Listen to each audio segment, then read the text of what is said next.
अस्सलाम वालेकुम class, welcome back to another video of class 9 biology. आज हम किसको डिस्कस करेंगे? लेवल ऑफ ऑर्गेनाइजेशन, जिसमें हम पहले करेंगे सब एटॉमिक और एटॉमिक लेवल को।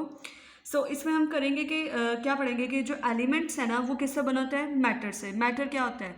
Anything that has mass and occupy space is called matter. तो एलिमेंट जो है ना वो कंटेन करता है एक single kind of atoms. Atoms का मतलब A for not and Tom mean cut. Atoms जो होते हैं ना वो किससे बने होते हैं? छोटे छोटे ना सब एटॉमिक पार्टिकल्स से बने होते हैं। और सब एटॉमिक पार्टिकल्स में क्या आ जाता है? इलेक्ट्रॉन्स, प्रोटॉन्स और न्यूट्रॉन्स आ जाते हैं, सब एटॉमिक पार्टिकल्स। और अगर हम बात करें कि प्रोटॉन और न्यूट्रॉन्स जो होते हैं वो कहाँ पे? एटम के न्यूक्लियस में पाए जाते हैं। और इलेक्ट्रॉन की बात करें तो वो एटम जो होता है ना उसके आउटरमोस्ट शेल में ना इलेक्ट्रॉन्स होते हैं। और अगर हम एटम की बात करें ना तो बहुत ज़्यादा एलिमेंट्स को कंबाइन करें ना तो हमारे पास एटम्स बनते हैं। एटम्स की भी बहुत टाइप्स होती हैं, नेचर भी होते हैं और आर्टिफिशियल भी होते हैं। अगर नेचरली एटम्स की बात करें ना तो 92 जो होते हैं ना वो नेचरली अपने एटम्स होते हैं, जिसमें हम डिस्कस करते हैं। और अगर आप बात करें जिसमें से 16 बायो एलिमेंट्स थे, इन 16 में से जो 6 एलिमेंट्स होते हैं ना वो 99% हमारी बॉडी का मास बना रहे होते हैं। और जो रिमेनिंग 1% होते हैं ना, मतलब 10% में से 1% जो होते हैं ना वो हमारी बॉडी का बना रहे होते हैं। जो रिमेनिंग 10 होते हैं, सॉरी 10 जो होते हैं वो 1% बॉडी का मास बना रहे होते हैं 16 में से। मैं यहाँ पर आपको एक ट्रिक देती हूँ जिसके थ्रू ना आप रिमेंबर कर सकते हो कि कौन से 6 एलिमेंट्स हैं जो 99% बॉडी का मास बनाते हैं। यहाँ पे आपने ट्रिक याद करनी, Obama changes his new cap. जो ये पी है ना ये फॉस्फोरस के लिए आ जाएगा। Oxygen, carbon, hydrogen, nitrogen, calcium and phosphorus से ये कैल्शियम। ठीक है, इससे थ्रू आप ये याद रख सकते हैं। ओके, जो लास्ट 10 थे उनको कैसे याद रखना है आपने? ऐसे रखना है, काशिफ, स्लैब, नोटी, क्लेवर, मगरूर, फैलो। ये इसके जो फर्स्ट एलिमेंट्स हैं ना वो याद रखने हैं। काशिफ से calcium, sulphur, sodium, chlorine, magnesium, iron. Copper और ट्रेस जो बिल्कुल बहुत कम में देते हैं, जिसमें माइन्यूट, उसमें आ जाता है copper, manganese, iodine and zinc. अगर अब हम बात करते हैं मॉलिक्यूलर लेवल की, तो हमने जैसे कि डिस्कस किया था बहुत से एटम्स कंबाइन करते हैं तो वो एलिमेंट बना देते हैं। एलिमेंट्स कौन से आ जाते हैं? Bio elements, hydrogen, carbon, oxygen, nitrogen, ये सब हमारे ना एलिमेंट्स हैं। और जो एलिमेंट्स हैं ना, लाइक हाइड्रोजन की बात करें या ऑक्सीजन की बात करें तो ये आइसोलेटेड फॉर्म में हमारी बॉडी में कभी भी एग्जिस्ट नहीं करते। ये हमारी बॉडी में अगर एग्जिस्ट करते हैं ना थ्रू आयोनिक या कोवलेंट बॉन्डिंग के थ्रू हमारी बॉडी में ये चीज़ एग्जिस्ट करती है। लेकिन हाइड्रोजन आइसोलेटेड अकेले की लाइक फॉर्म में हमारी बॉडी में एग्जिस्ट नहीं करता है। कुछ ऐसे मॉलिक्यूल्स होते हैं जो हमारी बॉडी लिविंग ऑर्गेनिज्म में एग्जिस्ट करते हैं और उन्होंने लाइक किसी न किसी लिंकेज के थ्रू एग्जिस्ट होंगे ना, विच इज़ आयनिक और कोवलेंट। तो वो दो जो है ना वो एक माइक्रो मॉलिक्यूल्स है and other one is macro molecules. Micro mean small and macro mean you mean large. जैसे कि मैंने आपको बताया micro, small, micro mean.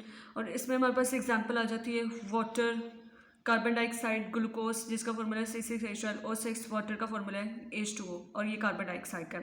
Macro molecules large होते हैं जो हमारी बॉडी में एग्जिस्ट करते होते हैं, लाइक कार्बोहाइड्रेट्स हो गए, प्रोटीन्स हो गई, उसके बाद लिपिड्स हो गए, स्टार्च हो गई। ये क्या है? ये मैक्रो मॉलिक्यूल्स हैं। मैं आपको आपकी बुक से भी दिखा देती हूँ एग्जाम्पल्स। ये देखें, ये हमारे पास क्या है? मैक्रो मॉलिक्यूल्स हैं और ये इनका ना हाई मॉलिक्यूलर वेट होता है और माइक्रो का लो मॉलिक्यूलर वेट होता है। ओके, ये तो हमारा डिस्कस हो गया ना कि जब बहुत से आइटम कंबाइन करते हैं एलिमेंट बनता है, एलिमेंट्स आगे मॉलिक्यूल्स बनते हैं। अब जब मॉलिक्यूल बनते हैं तो वो जब कंबाइन करते हैं ना मॉलिक्यूल्स आपस में तो वो क्या बना देते हैं? ऑर्गेनेलिज। यहाँ पे हमारे पास ऑर्गेनेलिज कब बनेंगे? जब बहुत से मॉलिक्यूल्स कंबाइन करेंगे, तो यानी कि माइक्रो या मैक्रो दोनों मिलकर जब कंबाइन करेंगे ना तो हमारे पास क्या बन जाएंगी? ऑर्गेनेलिज बन जाएंगी। और जब ऑर्गेनेलिज मिलते हैं तो वो क्या बनाते हैं? सेल्स। ऑर्गेनेलिज की भी ना फर्दर बहुत सी टाइप्स होती हैं, लाइक माइटोकॉन्ड्रिया हो गया, न्यूक्लियस हो गया, साइटोप्लाज्म हो गया, या वो होगी क्या नाम है उसका, लाइसोसोम्स हो गई। ये सब क्या है? ऑर्गेनेलिज हैं। अगर हम माइटोकॉन्ड्रिया की बात करें ना, इन्होंने अपने फंक्शंस को डिवाइड किया होता है, मतलब इसका ये काम है, इसका ये काम है। अगर हम माइटोकॉन्ड्रिया की बात करें तो ये पावर हाउस ऑफ सेल है। ये क्या करता है? एनर्जी प्रोवाइड करता है। अगर मैं आपकी बुक वाला फंक्शन बताऊं तो ये सेलुलर रेस्पिरेशन करते हैं। अगर हम राइबोसोम्स की बात करें तो ये किसके लिए होता है? ये प्रोटीन की सिंथेसिस के लिए राइबोसोम्स की होता है। और गोल्जी ऑपरेटर्स क्या करते हैं, सिक्रेटरी फंक्शन होता है इनका, इन्होंने मैन्युफैक्चर का काम करते होते हैं ये गोल्जी ऑपरेटर्स। अगर हम यहाँ एग्जांपल डिस्कस करें ना तो ग्लूकोज है उसको मिला देंगे ये लोग लिपिड्स के साथ और हमारे पास क्या बन जाएगा, ग्लाइकोलाइसिस। सॉरी यहाँ ग्लाइकोलिपिड्स आना था, और अगर यही प्रोटीन के साथ कंबाइन कर जाएंगे तो यहाँ पे ग्लाइकोप्रोटीन्स आ जाएंगे, मतलब कम्प्लेक्स कंपाउंड्स को बनाता है और ये सिक्रेटरी के फंक्शन में होता है गोल्ड। ओके, इसके बाद हम डिस्कस करेंगे टिश्यू लेवल को। सो टिश्यू में क्या होता है, डिफरेंट सेल्स कंबाइन करते हैं वो टिश्यू बना देते हैं, और टिश्यू से फर्दर ऑर्गन्स होते हैं। टिश्यू कंबाइन करते हैं तो वो क्या बना देते हैं, एक ऑर्गन बना देते हैं। अब टिश्यू क्या काम होता है, ये कोई स्पेशलाइज्ड फंक्शन परफॉर्म करते हैं। लाइक अगर कोई एक ऑर्गन बना देते हैं, जो टिश्यू का फंक्शन होता है ना उसके साथ कोई ऑर्गन बन जाता है जो एक स्पेशलाइज्ड अपना ही एक इंडिविजुअल अपना फंक्शन परफॉर्म करता है यहाँ पे। यानी कि ना यहाँ बहुत से सेल्स कंबाइन करेंगे तो वो एक बना देंगे टिश्यू। और अगर हम टिश्यूज़ की बात करें तो नर्वस टिश्यू हो गया, मस्कुलर टिश्यू हो गया। नर्वस टिश्यू कहाँ पे होते हैं, हमारे ब्रेन में होते हैं। जब बहुत से नर्वस टिश्यू कंबाइन करते हैं तो कौन सा ऑर्गन बन जाता है, ब्रेन। मस्कुलर टिश्यू, मसल्स में होते हैं, और जब बहुत से मस्कुलर टिश्यू कंबाइन करते हैं तो ये हमारे मसल्स में होता है ना, तो ये ये किस में मसल्स काम करते हैं, कॉन्ट्रैक्शन में और रिलैक्शन में। तो जब बहुत से टिश्यू कंबाइन होते हैं तो क्या बनता है, एक ऑर्गन। और जब बहुत से ऑर्गन्स कंबाइन करते हैं तो हमारे पास एक ऑर्गन सिस्टम बन जाता है। ऑर्गन और ऑर्गन सिस्टम को हम 2 पार्ट्स में डिवाइड करते हैं, एनिमल्स और प्लांट्स। एनिमल्स में तो बहुत ज़्यादा ऑर्गन्स होते हैं, प्लांट्स में ऐसे इतने ज़्यादा नहीं होते, लेकिन स्टेम्स हो गया, रूट्स हो गई, लीव्स हो गई, ये इसके ऑर्गन्स हैं। अब एनिमल्स में अगर बात करें ना तो ब्रेन हो गया, स्किन हो गई हमारी, लीवर हो गया, हार्ट हो गया, ये सब क्या है, ये ह्यूमन बॉडी के ऑर्गन्स हैं। स्किन जो है वो हमारा लार्जेस्ट ऑर्गन है। और हम अगर इनके फंक्शन की बात करें ना तो प्लांट्स के ऑर्गन का इतना कॉम्प्लेक्स फंक्शन नहीं होता, ह्यूमन बॉडी के ऑर्गन्स का बहुत कॉम्प्लेक्स फंक्शन होता है। ब्रेन इटसेल्फ इतना अपना फंक्शन परफॉर्म कर रहा होता है, स्किन का अपना फंक्शन होता है जो हमें हीट या कोल्ड वेदर में हमें प्रोटेक्ट कर रही होती है, लीवर, किडनी और स्टमक। तो यहाँ पे हम स्टमक को डिस्कस करेंगे जिसके 2 पार्ट्स होते हैं, विच इज़ प्रॉक्सिमल और डिस्टल। जो बेसिक मीनिंग है ना, प्रॉक्सिमल टूवर्ड्स हेड और टूवर्ड्स फीट, लेकिन यहाँ पे स्टमक में यहाँ से फूड इंटर होती है और यहाँ से एग्जिट। इसके 2 टिश्यूज़ होते हैं, एक एपिथेलियल होता है और एक मस्कुलर टिश्यू होता है। एपिथेलियल टिश्यू का इसमें ग्लैंड्स, और ये सिक्रेट करता है गैस्ट्रिक जूस जो हमारी डाइजेशन में हेल्प करता है। इसका फंक्शन किसमें, डाइजेशन में, एपिथेलियल टिश्यू का।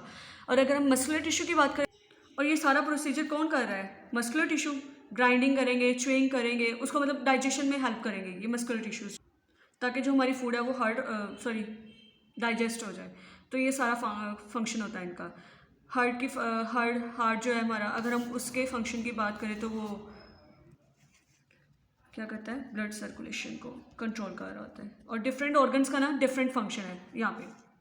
नेक्स्ट हमारा टॉपिक है इंडिविजुअल। और बहुत से ऑर्गन या ऑर्गन सिस्टम मिलते हैं तो क्या बनता है, एक इंडिविजुअल लेवल बनता है जिसमें ह्यूमन बींग्स होते हैं जो आपस में मिलके वर्क कर रहे होते हैं। और इसमें क्या हो रहा होता है, इसमें डिफरेंट ऑर्गन्स जो है ना वो आपस में मिलके काम कर रहे होते हैं। लेकिन अगर हम फास्ट रनिंग की बात करें या हार्ड एक्सरसाइज की, तो उसमें सिर्फ हमारे मसल्स की एनर्जी नहीं यूज़ हो रही होती है, तो उसमें हमारी हार्ट बीट भी इंक्रीज़ होती है, रेट ऑफ रेस्पिरेशन भी इंक्रीज़ होता है, मतलब लंग्स इंस्पायर और एक्सपायर वो सब भी होता है।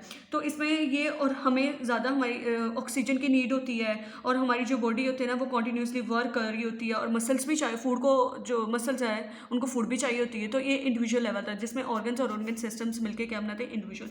और अगर हम आगे बात करें पॉपुलेशन, पॉपुलेशन की बात करें तो इसकी क्या डेफिनेशन है, इसमें क्या होता है, सेम स्पीशीज़ होती है, सेम टाइम होता है, सेम प्लेस होती है। एक बायोलॉजी की क्लास है, वहाँ पे एक तरह के इंसान है, टाइम भी एक है और प्लेस भी एक है और स्टडी भी एक हो रही है, तो उसे क्या कहते हैं, ये एक पॉपुलेशन बनाती है। और नेक्स्ट हम बात करेंगे कम्युनिटी। What is community. अच्छा, कम्युनिटी में हम बायोटिक और एबायोटिक को डिस्कस करेंगे। आप एक चीज़ याद रख लें, ए मीन होता है एब्सेंस, बायोटिक लिविंग और एबायोटिक नॉन लिविंग की बात करें।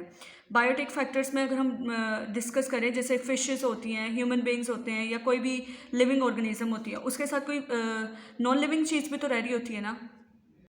सो कम्युनिटी किससे बनती है, बायोटिक और एबायोटिक फैक्टर्स से कम्युनिटी, और ये मिलकर भी बना देते हैं, एक इकोसिस्टम बना देते हैं। और इकोसिस्टम में क्या होता है, और अगर हम डिफरेंट इकोसिस्टम की बात करें तो वो क्या बनाता है, एक बायोस्फीयर, जहाँ पे डिफरेंट जो यूनिवर्स जो है ना इसमें बायोस्फीयर में इंक्लूड होता है। और let me tell you from your book कि what is biosphere. So biosphere क्या है, वो एरिया जहाँ पे लिविंग और नॉन लिविंग थिंग्स जो है ना इंटरेक्ट करती हैं, components of interact with non living component of environment and also called the zone of life of earth. Living और नॉन लिविंग का इंट्रैक्शन जो है ना वो बायोस्फीयर मतलब पूरे यूनिवर्स को कहते हैं। Okay, thank you so much class, this is all from my side. I hope आपको सब समझ आएगा। कोई भी क्यूरी हो आप मुझे कमेंट सेक्शन में पूछ सकते हैं। Okay, thank you so much.